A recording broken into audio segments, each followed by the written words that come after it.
Hello and welcome to the lovely, you prefer to be called Annie Herdman.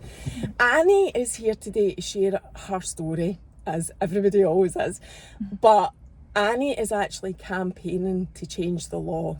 So I don't really want to say any more than that because I want you just to tell your story and share it exactly how you want people to hear it. So firstly, how are you planning? What is it you want to change the law on? Let's tell people that, then we'll say what the backstory is. There's a few laws that I would like changed. Right. But the one presently is that there's a 3-year time bar of reporting like data protection breaches. So, for example, if you told me today, Annie, I've looked you up on the system. On your phone. It's it's okay. We'll get it's it okay. So if you looked me up on a system today and you told me today that you'd done it, I've got 3 years to make that complaint. If I don't, then there's nothing I can do about it. So for me, there's a law where my ex-partner had looked me up on police systems as he was a police officer, and so he looked up something that had happened to me previously, which... Sorry, so I just want to add a wee bit of detail right now so that people know what you're talking about. You were in a relationship with a police officer who which became violent, and you pursued charges. Yes, so that's where this whole story comes from. I just feel it's important to get that in right now so people know why that search is important to you. So the search that he did on me was to find out a previous relationship where I'd been physically assaulted. So I didn't find out about this until about 9 months into my relationship with him, and he sort of mentioned a few things, a few dates, and I was like, how do you know this? And he giggled about it and knew that what he'd done was wrong.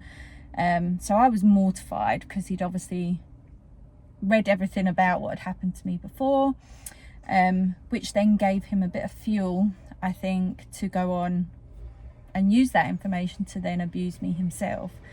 So during that relationship, it got really violent and I was petrified of him a lot.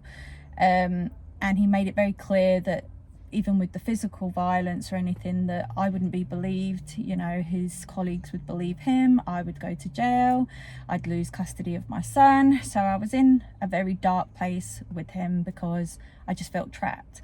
So I didn't feel that I was in a safe position to go and complain to the police that he's looked me up on this system. So years go by, we were together for 6 years in total, and in August 2019 I then eventually phoned the police because he tried to strangle me. And at that time I then reported this data breach that he'd done because I felt safe to do so. But I've then been told that because I didn't report it within this 3 years, that I can't sort of claim any compensation. I've not even had an apology from Police Scotland officially. There's no acknowledgement. On top of that, the police don't have training records to show that he had any knowledge or training to say that he knew what he was doing was wrong. So this I find a bit diabolical. Even in the bank, you're not allowed to search people's details. Sorry to mention the bank again, but that's where my experience is. Where, I mean, you're signing lots of agreements to confirm that you know you don't do your contract. That's part of your contract, that you don't search anybody's details without an actual banking need to do so. So if the bank can get that right, you're not telling me the police can't get that right. I worked for Morgan Stanley and I was there for 13 years, and we had data protection every single year. They had a record of all of my training. So Police Scotland, first of all, I made the complaint in 2019 along with all of my other complaints at the time, and for 1.5 years I kept saying, what's happening with my data breach? Because obviously I had all the domestic abuse charges that was being dealt with by a different station, and then my local station, Motherwell, happy to say it, they were then dealing with the data protection. So I kept getting told by one of the officers at the domestic abuse team that it was getting dealt with internally and someone would get back to me. So this went on for 1.5 years, and I was obviously preoccupied with the domestic abuse charges because I was having to produce a lot of evidence, recordings, pictures. So the data protection was a bit on the back burner for me for focus, but I kept sort of calling in, asking what's happening, and nothing happened. So eventually one of the sergeants said to me, well, if you want to get a response regarding that, you'll need to go online and fill out a complaint form. And I said, but I've already made a statement, I've already put that complaint in. So I then had to go online, fill out a whole new complaint. The police then called me from the professional standards department, because that's who now deals with internal complaints that way. And they said to me, oh no, this has already been looked into and there was no criminality found. So I was a bit perplexed and shocked, because I was like, nobody has contacted me to ask for dates, ask for any information regarding it. So I'm like, where have you looked this up from? The sergeant at the time was incredibly rude to me, ignored my emails. It's like they just didn't want to know anything about it. So they sent it back to Police Scotland, because that's what happens when it's not a criminal matter. It will go back to Police Scotland to deal with a complaint. And luckily there was an inspector that I think could see what was happening and wanted to help. So he said that he would go and look for somebody in IT to find this information to prove that he'd looked me up on the system, which he did. Came back, found that he did, so off it went back to professional standards. Professional standards then took about 4 months to do their investigations, and they kept saying to me, we're struggling to find any training records for my ex-partner. So they then sent this to the Procurator Fiscal with all of their investigations, the proof that he's looked me up on the systems, but just nothing about training other than I think a SOPS manual. So Procurator Fiscal investigated, had a look at it, and wrote back and said that they couldn't press charges because there wasn't enough evidence to prove that he knew what he was doing was wrong, and that there wasn't any training records, basically. Yeah. Well, surely then that's the responsibility of the police, and the issue, the complaint is now with Police Scotland and Yep. not actually the person you're talking about. Yeah, so I appealed it, because I was like, so he's looked me up on the systems, the evidence is there for that. I can't imagine there's roughly 20,000 police officers in Police Scotland and you don't know whether they're trained to look up people's private data, because if that is the case, then this is a bigger problem than just me. So what you've discovered then is that, and this is just a tiny wee part of your story. Yeah. This is, because I didn't even think this was something we'd be talking about. But what you're saying is any police officer and the, network of policing can look up anybody they want on the police system.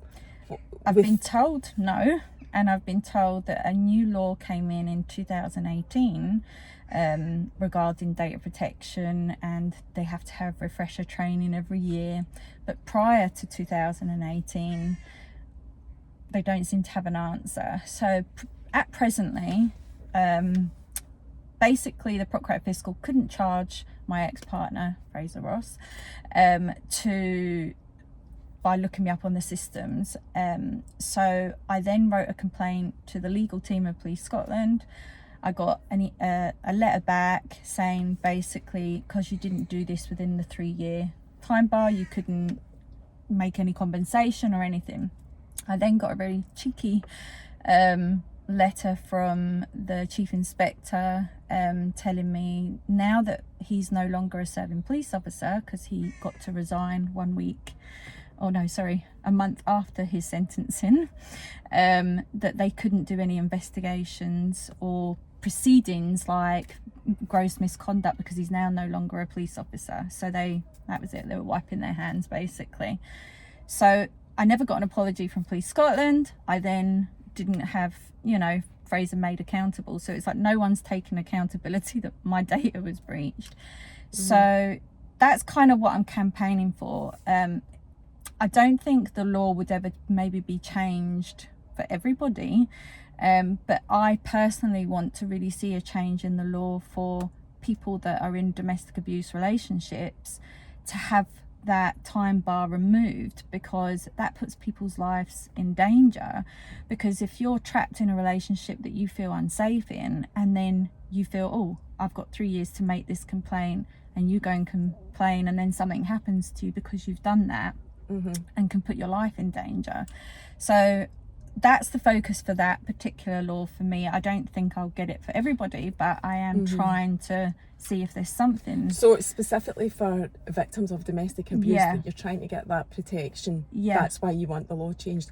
Right, so is it just with police officers? No, I think this is data protection in general. So I think you have a 3-year time bar, which I've tried to explain. This time bar doesn't serve anybody other than the person committing the crime. It's protecting the person committing the crime, almost. Because who made up a 3-year time bar? Like, who's to say that, but I think they've tried to put it as, well, if you've known about it for 3 years, you should complain within those 3 years. But somebody in a domestic abuse relationship, or someone who's been raped, or somebody, a vulnerable position, a child or something, I don't know. I think there might be discretionary outcomes for people that have been raped, or for children, but there isn't anything for people within a domestic abuse relationship. So at present, I made another complaint with Professional Standards, and it's more not only now that he looked me up on the system, but it's also that Police Scotland originally didn't investigate for 1.5 years, because I then had to reapply for a complaint in 2021, even though I'd already made my statements in 2019. And to me, it's very clear that was a deliberate tactic from them, because there was a lot of charges against my ex, and I think they wanted to minimise what was going to be up against him in a court, because depending on how many charges you are depends on what type of court you're in. So he was charged in a summary court, which is a maximum of 12 months you can be given in that court. So the sheriff, which I can then go on to the charges that he did get. So the sheriff wanted to give him a prison sentence, but said that because he could only give him 12 months, which means they would generally only do 6 months. It was during the pandemic, so they actually were trying to get rid of people in prison, so he probably wouldn't have done any time. So he then was given a 3-year community payback, a 250 hours unpaid work, and then an Up To You program, which is like a domestic abuse program, which I've then been told he hasn't engaged in whatsoever. He's still not taking any accountability. He still doesn't think he's done anything wrong. And he goes up for reviews every few months, can either be 3 months or 6 months. And I think his last one that he went up in March, I want to say, I was advised that social worker had given him a glowing report and didn't think he needed to be reviewed anymore. But luckily the sheriff disagreed and said, no, I was in this court and saw the evidence and heard the evidence, and I want him to be in the system a lot longer. But the sentencing for me was gut-wrenching, because there were some charges that I thought he should have got that he didn't. He only got 4 charges of assault, when there probably could have at least been 10. So I think also the issue we have in Scotland is that you need to have 2 forms of evidence to prove something. It can't just be one. So I don't know if that was the reason for some of them, but there was a recording where you could hear him punching me in the stomach, and that just was never used, and I don't know why. And I do think because he's a police officer, he got help. And that's a big thing for you, the protection of police officers who have committed crimes. Yeah. Can I take it right back to what he did to you and the whole relationship? Yeah, so we met through mutual friends. I was a bridesmaid at one of my best friend's weddings, and he was a friend of the groom's friend. So about a week before the wedding, my friend was like, because I was single at the time, and she was like, oh, we've got this guy coming, he's single, and showed me a picture of him and said, what do you think? And I was like, no, not my type, had no interest. That's your keys moment. So a week later we go to the wedding and we get introduced, and all of our mutual friends kept saying, oh, you two would be great together. I think he'd been single for a couple of years, I'd been single for a couple of years, and we just sort of hit it off. We had a bit of a dance, and then we kept in contact via text, through Facebook, and it was lovely. Like, he seemed like the perfect guy. I thought, God, he's a police officer, I feel safe, you know, someone I can trust, because I'd never really had any bad experiences with police officers prior to that, so I was a bit naive to what actually goes on within the police. So everything was great. And then I would say there was just little, when I look back now, there's red flags, but I think I just always thought, oh, he's tired because of his job. Oh, he works shifts, you know, so his mood would change. And I just kept making excuses for different reasons. And he gave me a bit of background into like his ex-girlfriend who broke up with him and left him. She was gone from the face of the earth. She'd met someone else. And I actually felt sorry for him. So that was fine for a few months. And then just little things started to come. It was, you know, we'd be talking, I'd say to him, you know, oh, what have you got planned for Friday? Do you fancy doing something? And we were driving back from his to mine really early in the morning. And he was on his way to his early shift, so he was a bit tired, and he screamed at me at the top of his lungs, like, I'm tired, like, don't ask me these types of questions. So I'm just sitting in the car like, well, where did that come from? And then he would apologise, I'm so sorry, I shouldn't have snapped at you, and, you know, said, I'm just tired. So I kept sort of forgiving and being like, right, okay, you know, his job, because he always made out how stressful it was. So I had a lot of sympathy for him, and I'm naturally an empath, so I always want to just help people and be understanding, because I think everybody has their own story and I don't want to judge. So within about 6 months, if we had a bit of a disagreement, he would sort of come towards me and be sort of in my personal space. He wouldn't physically touch me at that point, and I would say to him, like, you're a bit close, you're intimidating me, can you like stand over there? So then the next time we'd have a disagreement, he would mock me for that, and he'd go, oh, better stand back, don't want to intimidate you, as if like how I was feeling was minimized. So eventually within, I don't know, between the 6 months and the year mark, it would be, he would barge past me and sort of shove me out the way. He would throw something at me, whether it was a remote control or something that was in the room. And then eventually, you know, there was a headbutt. There was the grabbing of the arm. He had this thing, like he would shake me, like grab both of my arms and just shake me. It's worth saying you're tiny. Yeah. What height are you? 5'3". 5'3", and I assume he would be a bigger. He was probably 5'9", 6, maybe 6 foot. So yeah, I was tiny compared to him. But I think to him it was like he would have to control me in his mind in what he was doing, but he was very careful in where I was hurt. Never the face, other than there was a headbutt, but again it was sort of up here, and I'd bit my lip, so it wasn't anything sort of on the face. It was always my arms, my chest. He would grab my collar at the beginning of my dressing gown and sort of shake me a bit, so I'd always end up with like bruises here. And that's how it started. Yeah. That was, yeah. And there was always at the beginning, there wasn't really like great apologies or anything. If anything, he would make me feel like I deserved it. It was almost like, well, you know how tired I am, you know how angry I get. And when I look back at that type of scenario in a relationship, I'm like, why did I even?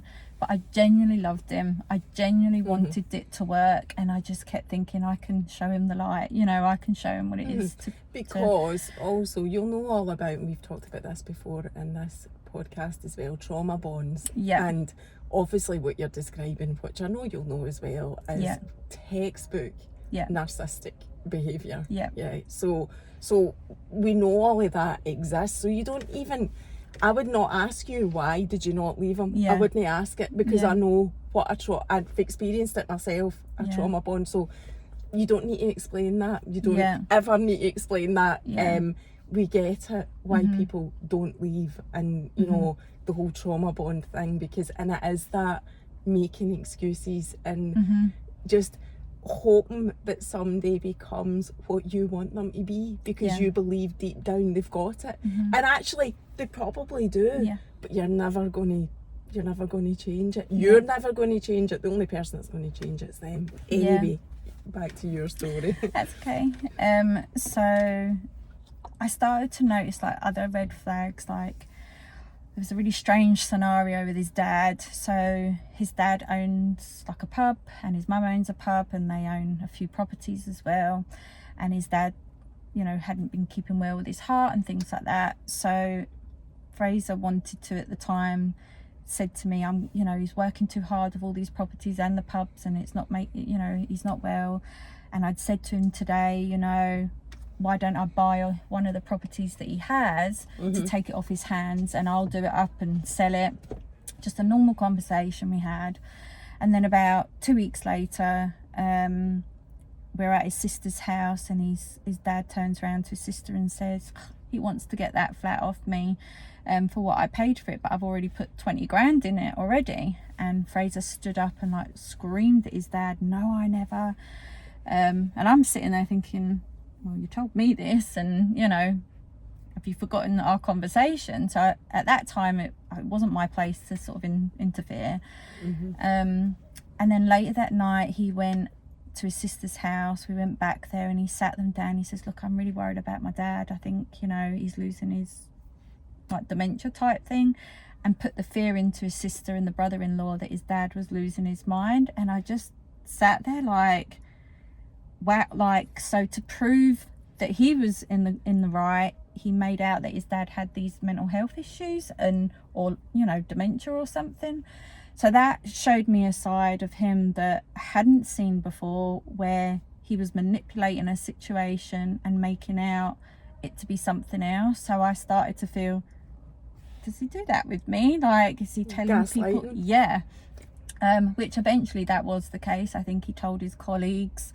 There was one time he had attacked me. I was really badly hurt. I was hysterically crying, which was how some of our evidence came out. Was he would record me after he'd done what he'd done. So he would record me crying, he would record me sort of shouting at him, saying, look what you've done, you know, those sort of things, and then play them back to me the next day and say how pathetic you sound, listen to you. And that was his sort of, I think in his mind, his evidence to back up, if I ever complained about him, he could prove that I was this neurotic, hysterical person while he stood in silence in a room while I'm crying. So at the time, my mum begged me to go to the police and make a complaint that he'd physically assaulted me. My mum lives down south, and I refused. I was like, I can't, you know, my son will get taken off me. My son is not his son, but I was worried from all the things that he told me that would happen, that, you know, I would go to jail. So she said, well, if you're not going to do that, go to the hospital and at least get them to check you over and have a record of these injuries. And So by this point he was beating you up. yeah, so there was a particular way that he would pin me down, and the only way I tried to describe it was like the George Floyd scenario, where police officers are trained to put their body weight on top of you, so you can't move basically. The difference with my scenario was that he would also put his hand over my nose and my mouth so that I couldn't scream or shout, so I couldn't breathe. So I would be constantly hyperventilating to the point that I would eventually have no energy to like do anything, and then eventually he would get off me. But because of the repetitiveness of this, because it happened a lot, it would almost be like we'd be arguing and he would just tackle me and down I would go. So I've now got like bursitis in my left shoulder, I've got costochondritis in my ribs, and my left ribs are slightly out of alignment just because of the position I think I was constantly put down. So I suffer a lot of pain in these areas. So he would record me. So eventually I started to record when I could feel an argument brewing. It would be on my iPad, shoved in a book somewhere, or my phone hidden somewhere. So I managed to capture things happening from start to finish. And luckily, and I thank my mum for this, because if I hadn't have had that evidence, I don't think he would have been charged at all, and it would have just been thrown out, because it's my word against his, basically, where these recordings had not just the physical aspects of what had happened, but it also had conversations. So he would come into the room and he would try to talk me out of phoning the police, or he would say, what would happen if you do phone the police? He would admit the physical violence that he'd done. So it was all on recording. And was that your mum that prompted you to do that? Yeah. So I take it you told your mum. Yeah. So my mum was in a position, because I think a lot of people asked her, why didn't you phone the police? And she was in a position where she didn't want to lose me as her daughter by doing that. You can't do that. I And know. she knew that I was open with her and told her what was happening, and she wanted to keep that channel open. That was your one safe space. Yeah. No, that's not, again, that's another thing that people need to understand. You cannot do. You cannot blame people that know about it for not Doing reporting something. it. Yeah, because they're your safe space. Yeah. And I would, at the time, I would have hated her to do anything, because you need to do it yourself. I think you have to be in a place yourself to do it, because it comes from that. I mean, for me, it came because I heard a click in my neck and I thought I was a goner and this was it, I was going to die. And I just kept thinking of my son, and I just knew I had to phone the police. And 100 times prior to that, I picked up the phone, he'd grab the phone, he'd hide it. So it wasn't the first time I wanted to do it, but it was the first time I was maybe able to do it. Because you reached a point of, you thought you were going to die. Yeah. And it was life or death. Yeah. By that point, how long had he been doing beating you that? up? So we got together in 2013. The physical violence was probably 2014, and then I phoned the police in August 2019. So we were together about 6 years. So it went on for a good 5 years, really. So, yeah. So you picked up the phone to the police, who you worked for. Then what happened? So obviously at that time, I'm phoning the police thinking I'm going to go to jail, but it was either that or I'm going to die. Yeah. So you in your mind, you're thinking it's the lesser of two evils. Yeah. And my son, if anybody knows me, my son is my pride and absolute joy, and a lot of my thought every process. mum, most mums. So I kept thinking, because it was getting to a time that my son and him wasn't getting along, and it's because my son sees people for who they are and you cannot change his mind. So for the last couple of years, my son kind of didn't really want to know him much. So they didn't have this bond, and I kept worrying, what if my son was to challenge him and argue with him? Would he physically hit my son? And that's kind of where, because as my son was getting a bit older, I think he would have been more vocal about his feelings. So I think that's where it came from, that I was like, I just have to do this. So when I phoned the police, they came, which was another experience. Again, I think when you're making a complaint about someone for domestic abuse and it's just, Joe Bloggs, someone that's not in the police are sort of unbiased in how they're dealing with it, because you're both the same. But for me, when they walked in, there was 4 officers, and I was wearing this tiny little skimpy nightie that I'd been wearing, and they sort of stood over me. I still get therapy for this scenario, that's the truth. God. So they kind of stood over me and sort of said, what's going on here? Kind of really blasé, no emotion whatsoever. Like, I was sitting there like shaking, trembling, and they had no interest at all.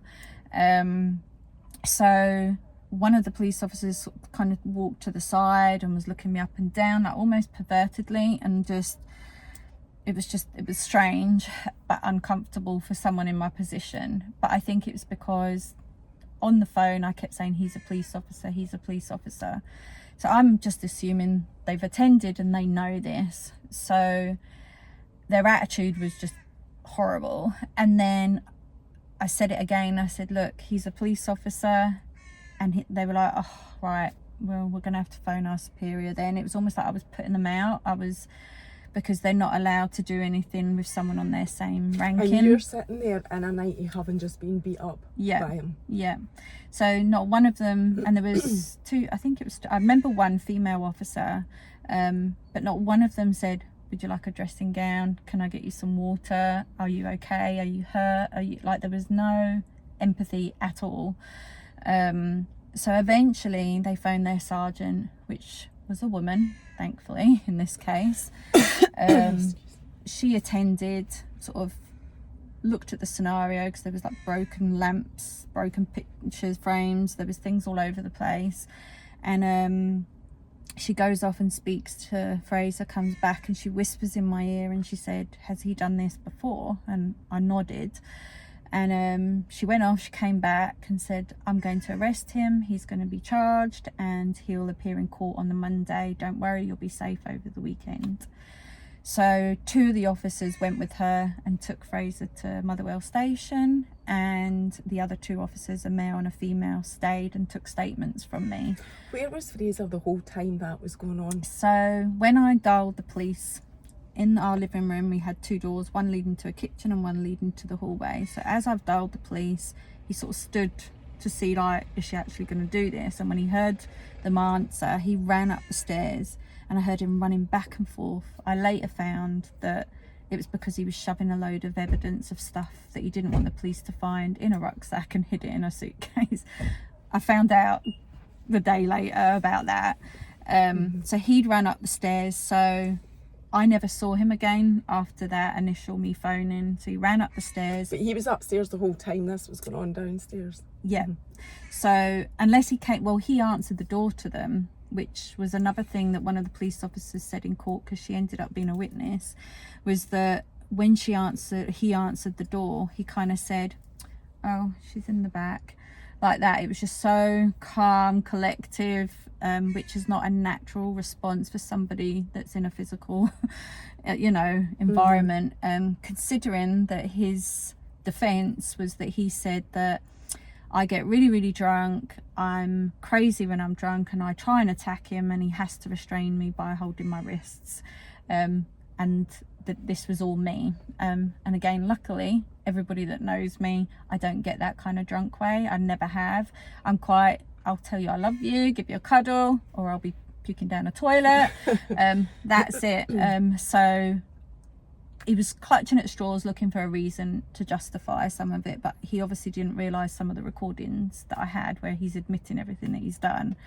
But going back, so the police came in, took him away, and the woman and the police officer that was taking my statements, about 2 hours in, she was asking me lots of random questions at the time that I didn't really understand why, but she was like, what's he like with animals, what's he like? And I'm just like, I've never really seen him around animals. He doesn't like cats, I know that, but now I know why that is, yeah. So obviously the profiles, it is for anybody that doesn't know, if you've read about murders and murderers and people like that, one of the early signs of somebody having tendencies to do be violent or murder is to be violent and abusive towards animals. Yeah, and it's something I couldn't really answer because I'd only ever seen him with a cat that I had that did run away while with him. So you just wonder, which is huge. I've got a cat, so and I know that's a massive red flag. That is hugely unusual for a cat, because cats have their people, and that's it from day one. They never, that's, oh my God. I know. So my poor cat didn't come back, so I don't know. So it was your cat? Yeah. So I had the cat before I met him. I named her Hope, because obviously what I'd had happen in the past, I was like, Hope was like my word. And she was an adorable cat, but she never came back. So. Oh no, we'll need to move on. I know. For this bit. I know. So 2 hours into like giving my statement, she's asking all these questions, and she's kind of looking at my arms, and she starts seeing like fingerprints and bruising just appear, and all of a sudden her demeanor changed, and it was almost like, oh, I believe her now, you know. Still in my little skimpy night dress. And so she then asked her colleague, do we have the camera with us? He was like, no. So he drove back to the station, came back, and they took some pictures. And I think at that point I realized, okay, maybe they're believing what I'm saying. So he went into the jail. So this was like 2:30 in the morning. It was on the sort of early Saturday morning. So I was expecting he'd be in until the Monday. So I get a call on the Saturday evening to say that they've now taken his statements, and were they happy that he was now going to be released, but he wouldn't be allowed back at the property. He would only be able to go to another property, which I knew would be his parents. Did you live together at this point? I'd moved in with him in 2017, so Right. that's what brought me to Motherwell. I was living in Glasgow at the time, and my son was starting high school in 2017, so it was kind of a forced move in, because I wasn't going to leave wherever I was until my son had finished school. So it was either Motherwell or Glasgow, and that's wherever we were going to have to live. But Fraser owned his house, or should I say given his house. It was his grandparents. He's never paid a rent or mortgage in his life, so he had that house. So he wanted us to live there because it meant he didn't have to pay anything, which I'm kind of glad that we came to Motherwell, because the school that my son's been to has been amazing.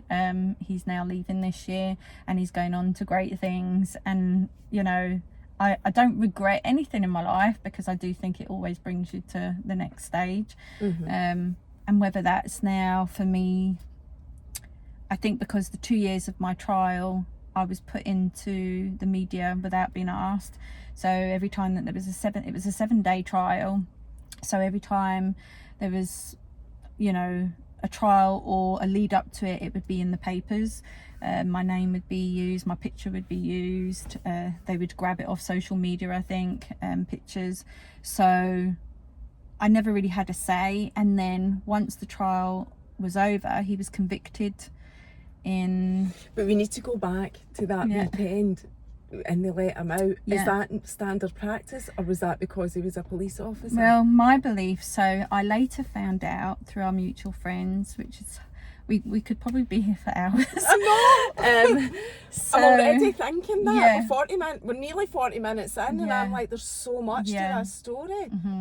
But anyway. So his mutual friends, we'd been on holiday with the week before in Thailand. One was his colleague and his wife. On that holiday, she had told me that she was going through domestic abuse with her partner at the time, and she didn't really care for Fraser. Some of the things he said, that he was quite demeaning about women. I mean, he had a USB and photographs and videos of every woman he'd been with, and had a folder that he had comments about them all. And we were sort of discussing our issues about our men, basically. So she kind of befriended me when he was arrested. So I later found out, after he got let out of on the Saturday, like a week or two later, that he had boasted to his colleague, who then told his wife that the inspector at the station at the time was his old manager. So he got let out, basically. When I then put a complaint in about this, I got told that police officer number 1 was not influenced by police officer number 2, because it got passed on to this other police officer, and they just gave me this roundabout story of so he has family in the police, he has family in the Procurator Fiscal, he has family in the MPs, he has family in every kind of area. So he comes from a long line of police officers within his family, and his uncle, I think, was quite high up in the police and worked for the Queen and stuff. So I think there was a lot of influence that went into what happened and the outcomes for him. So I 100% think that he should have been in court on the Monday, but I didn't find out until the Tuesday that he didn't. So he didn't appear in court on the Monday? No, so come the Tuesday, these 2 officers from East Kilbride Domestic Abuse came out, and they thought they were just going to take a couple of statements for a couple of events that had happened with us, and they didn't realise that it was actually a 6-year, you know, historical abuse. And they said, oh, we can't deal with this, we need to pass this on. And they said, just to let you know, Fraser didn't appear in court yesterday. And I was like, and they were like, we've never seen this before. I think paperwork's gone missing. We don't know what's happened. So he eventually didn't appear in court until 3 weeks later. I've now been told that the reason for that is that the Procurator Fiscal asked for an extension of 3 weeks because they needed more evidence or something. Don't know. So And you'd given 6 years worth of evidence. Yeah. So I don't really know. What I think personally happened is that this inspector knew him at the station. Fraser gave him his sob story of what events happened. His inspectors believed him and said, off you go, because he did actually go on, because he was on annual leave that week, but the following weekend he was due back on shift, and I was told that he went back to work the following Saturday, Sunday, even though he'd been arrested the week before. There'd been evidence of the bruising that had even come out on that night, but he was still allowed to go and do his shift. And then I think once all the other evidence started trickling in, all the recordings, everything, he then got suspended on the Sunday. And then he was suspended throughout the whole of the trial. He then was convicted in the April 2021. And he was sentenced in June 2021, and he didn't resign until July. So he was getting paid and had a job that whole time. Yeah, with the so Police Scotland were paying him, even though he was convicted. Even though it's unreal, the protection that they get. And this word protection, that was the next thing I was going to ask you. Is that part of the laws that you're trying to change, or is that not even a law? Is that just something that's happens? A culture? Aye. It's a culture. It is something that I'm trying to highlight. I am in a group with some other women who are ex-police officers that have been bullied out of the police, who have, tried to come forward and say what's happening, because it's not just, me, a member of the public, that's getting this treatment. It's women in general when it comes to the police. So if there's a woman in the police and she's accused her partner, which most of them have police partners, of domestic abuse or bullying, and they make a complaint, they get bullied out, they get discriminated against, they get pushed out of a job. So if women in the police, more so than, but there will be women in the public that will have partners in the police. Yeah. So where there's a domestic situation like that, where the police officer is guilty of whatever type of abuse, there's a culture of covering it up. covering. And I know so many stories. Do you know, I've never heard these stories. This is because I've never had anybody in my car to tell it. However, I'm well aware, I think, like most people are, that there is a culture of corruption within the police. So a huge part of me isn't surprised at your story, because it's well known that there is. I'm not saying absolutely everybody is corrupt, I'm not saying that, but it is well known that that is a and it's all coming out now. One of the women in my group, hers is very public, or both, in fact all of them have been really public. One of them was able to sue the police and got £1 million for it, and it kind of set a standard, this is what's happening. But unfortunately there's other women that have had, if not the same or if not more of an experience, and they're not getting the same acknowledgement. They're getting brushed off, they're getting made out to have mental health issues because they're suffering from PTSD, and there's lots of victim blaming. But there's definitely a culture of, if you complain about a male officer, nothing's going to happen. We went to Parliament in November to speak to the Justice Minister about our different experiences. I was the only one really there to speak for the public. They were all there to sort of speak on behalf of been in the police basically, and how the Federation had treated them. So I wanted to speak.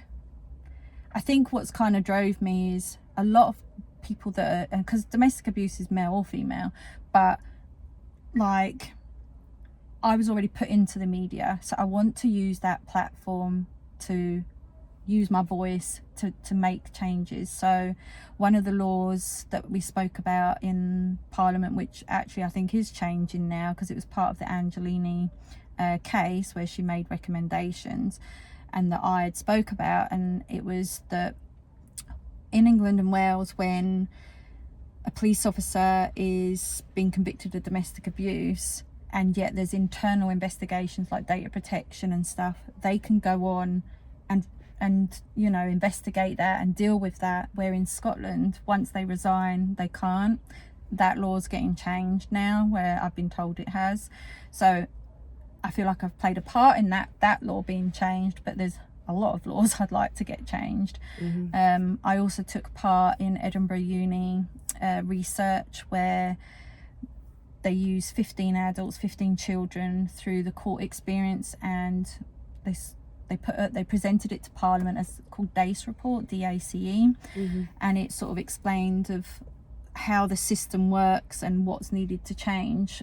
So, you know, right from how the police show up at your house, how you're treated in the court. Like he had 3 officers with him, or 3 people with him. They're all laughing and joking, mocking me. And because of the pandemic, I was told I couldn't have anybody in the court with me to support me. So it was like he was getting protected, he was getting all this support while I was left on my own. There was also, I was having to sort of figure out who could help me. So there was no sort of contact of somebody that could say, right, this is who the can support you can go to, this is how you get this is how you get that. I kind of had to just go fishing for things.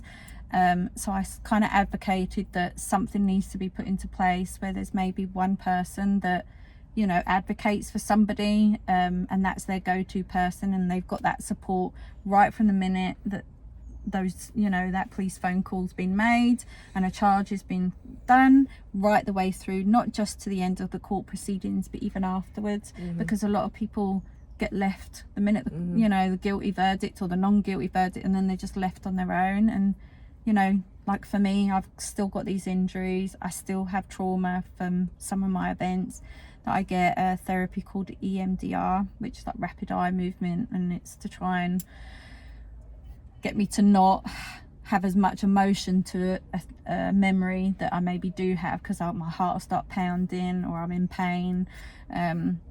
So there's a lot of after effects, and you know, I've not seen Fraser for 4 years and I'm still emotionally and physically affected by him. And then what's not helped is the processes that I've had to deal with, the police, the Procurator Fiscal, the, you know, the no help in certain areas. So I kind of just want to advocate for all those people that maybe feel they can't speak up, because if they're not in the public eye, they're probably not going to want to be in the public eye. Because if I'd been asked at the beginning, I would have gone, oh no, I don't want my name out there or my picture.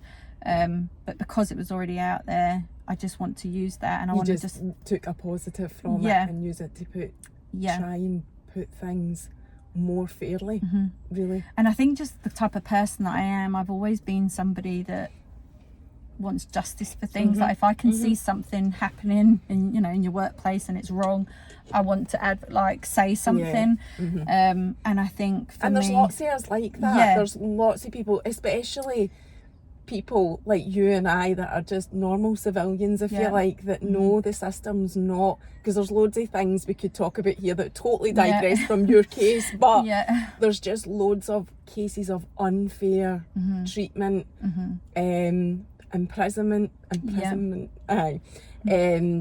just loads of things that we could talk about, that it's the people that need to do something to stand up to that lots of us are aware of. Do you know what I mean? I don't know how else to word it, but there are a lot of people will fully appreciate and understand what it is that you're trying to say. It's just every huge organisation like that helps run the UK, Mm-hmm. there is corruption, and it's up to the people to do something about it. So Yeah. no, I totally get where you're coming from. See, another question I wanted to ask you, when it came to the court case, was he in court? Yeah. He did appear in court, because Yeah. I thought one of the things that had happened with your case was he was given The reviews, when he was due to have his reviews afterwards, he didn't appear. So and that was okay. no, there was actually in March, originally the first date in March, he was due up for a review, and a reporter was there, and Fraser never showed up and his lawyer never showed up, which shouldn't happen. Every review prior to that was held behind closed doors, so they're all meant to be in public, but each one he was given, they were told it's not public, it's behind closed doors. And that was purely Because special he's a police discount. officer. Yeah, I was even told that his 250 hours unpaid work, he was in a building, in a laundry room with other people like him, like police officers or paedophiles, because they can't be put out into the public to do normal duties like paint a wall or graffiti. So even then they get special treatment, because I was told, oh, so will he be unhappy doing ironing and stuff? And I was like, no, he was a police officer, he ironed his own uniform all the time, like that's not punishment for him. Like so they're even given preferential treatment in the type of sentences they're given. You know, for me, I am grateful at the fact that at least he was convicted, because I think 95% of police officers don't get convicted for these types of crimes. I just think I was incredibly lucky with 95%, that's the statistics. I don't know the exact amount, but mm-hmm. there's not a lot of police officers that are convicted, and I think So a obviously, police officer can commit a crime and have...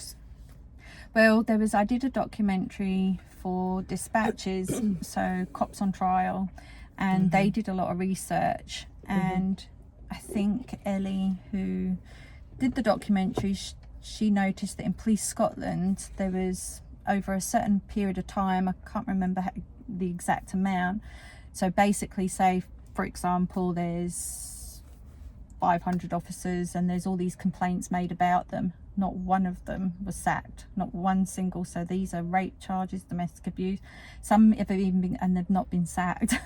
So it's really hard to get a conviction against a police officer because they are protected. They say they're not. And the other thing that I wanted to get out is I have come out the other end. There is obviously injuries and stuff, but I think the message I want to get out, which I couldn't really say because I've done documentaries or the news quite a lot and stuff like that, and it's edited down, but I do want to put a message out that speaking up isn't as bad and as daunting as it may sound. Obviously you've got to think of your safety first, but there is a life after it, and I think because a lot of people are too scared to break off that relationship or report it, thinking their life is over. And when I first done it, I honestly thought my life was over, but I've come out of it and it's made me a stronger person in a lot of ways. Like I say, I don't regret anything because it teaches you things, and I'm hoping I've been able to show my son what's right and wrong in life, but also to stand up for what's right. And I want to give him, you know, that guidance to, you know, if you believe in something, stand up for it and do everything that you can to make it right, really. And I hope that, you know, there's other people out there that can maybe feel that they can, or, you know, at least go and get some help from Women's Aid or Aura if you're in Motherwell, North Lanarkshire. Which is very it's about a women's support. Yeah. Similar, they do similar work to Women's Aid. Yeah. And they're not connected to Women's Aid though, but in our area, Yeah. that's who you can contact. You mentioned just a couple of things I want to ask you before we stop. You said about groups, you've got a group of women who have been are victims of police officers. Is that a group that we can share, or is it a private group? It's a private group, right? but we have gone public, so I've not asked you yet if I Yeah. can tag you. You can tag me. Yeah, right. So that's fine. So people, if there's anybody in a similar situation, Yeah. people can Reach contact out. you, Yeah. reach out and whatever. That's specific to probably police officers that have, Yeah. that's what that group is. However, Yeah. Aura and Women's Yeah. Aid are the people that support women in domestic violence I situations. have tried to sort of highlight to these organisations as well, like Women's Aid and Aura and stuff, because a lot of them will promote, you know, if you're in a domestic abuse relationship, phone the police. So another aspect to it is, if your partner is a police officer, that's not the resolution. You can't. So if you do feel like that, I think you can go straight to, like, obviously people think, oh well, I'll go to professional standards, which is the next ranking. They all work together. So my advice would be citizens advice for a lawyer, a legal aid type of lawyer. Get guidance, maybe out with the police, unless you're in danger and you want to phone the police and that's it. But the mistake I think I made was, well, not the mistake, I had to phone the police and that was that. But there's been people after me where I've given advice and I've said, get all your ducks in order, get all your evidence in order, get it all there, that they then cannot turn around and dismiss it. Can I just ask you one other thing based on your experience and what you know? Because I'm conscious that we're talking about this as victims of actual police officers and how women are treated. Women who are victims of civilian men, how do you think, what's your view on that? I think that will just depend on what police officer attends, I think. I think there's some police officers that are genuinely really good people, and I know some myself. I'm not anti-police. I have police friends. And it's important that we do say that. And I just think that there is that culture that goes on within themselves to protect themselves, but maybe not necessarily from two members of civilian in the public. So the work So I think phone the police and you might get a fair treatment, you know, if it's not about a police officer. But if it's about a police officer and you feel that you can go away and gather some stuff first, that would be my advice. Then because the minute you report it, it's like they've got damage control straight in there, and they're going to look for everything to make sure that it doesn't go where you want it to go. But the work that you do is in fact twofold, because you're working to change practices within the police, but also you're advocating for women victims of domestic violence as well. So there's quite a lot there that you're doing. Is there anything, excuse me, in terms of, like, have you got a petition or anything like that? Not or is yet. it simply just creating this awareness at the moment and an understanding of how it is out there? I think, I don't have a petition or anything. This is all new to me.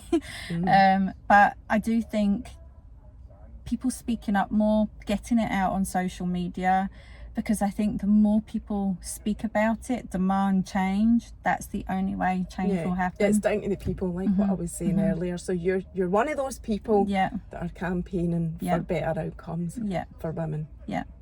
We're just wanting the same treatment as the men get. Equality. Fully understand that. Well, listen, Annie, thank you so much. Is there anything, have you said everything you wanted to say? I think so. There's, like I say, there's so much, we could go on and on. I know, there's so much detail we could go into, but I think what you've covered is enough for everybody to understand what the scenario was for you. I'm so grateful that you came to share it. Thank you for doing that. Welcome. And I hope it helps people, because that's what we're after, isn't it?